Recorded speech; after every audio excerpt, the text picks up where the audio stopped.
Friends, మీకు ఈ video నచ్చితే లైక్ చేయండి, సబ్స్క్రైబ్ చేయండి. పాపని కొంతమంది రౌండ్ ఎత్తుకొని పరిగెత్తుకుంటూ వెళ్ళిపోతూ ఉంటారు. అది చూసిన కేశవ మాత్రం పాపలాగా ఉంది అని చెప్పేసి వాళ్ళ వెనకాల వెళ్తూ వాళ్ళని అడ్డుకుంటూ ఉంటాడు. అది చూసిన కేశవ మాత్రం పాపనే, ఈ పాప మీకు ఎక్కడిదిరా, ఎవరిచ్చారా మీకు, అయినా మీరు ఎవర్రా ఈ పాపని దొంగలించడానికి అని చెప్పేసి అంటాడు.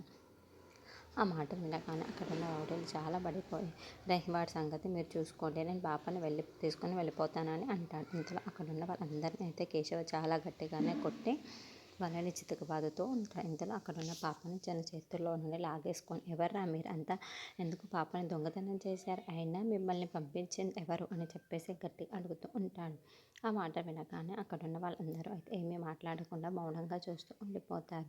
ఇంతలో అక్కడున్న కేశవకి చాలా కోపం వచ్చేసి పీక మీద కాలు వేసి మరి మర్యాదగా చెప్పారు, ఈ పాప ఎవరు, ఈ పాపకు సంబంధించిన వాళ్ళు ఎవరైనా ఉన్నారా, ఈ పాప ఏ వంశానికి సంబంధించింది అని చెప్పి అడుగుతూ ఉంటాడు.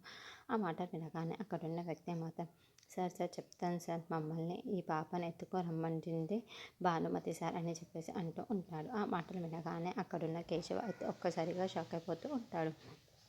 ఇంతలో అక్కడున్న అతను మాత్రం, అవును సార్, ఆవిడ చెప్తేనే మేము ఇదంతా చేసాం సార్, ఆ భానుమతే ఈ పాపను తీసుకొని రమ్మంది, మేము తీసుకొని ఇవ్వచ్చు అంతే తప్ప మాకు ఇంకేమీ తెలియదు సార్ అని చెప్పేసి అంటాడు.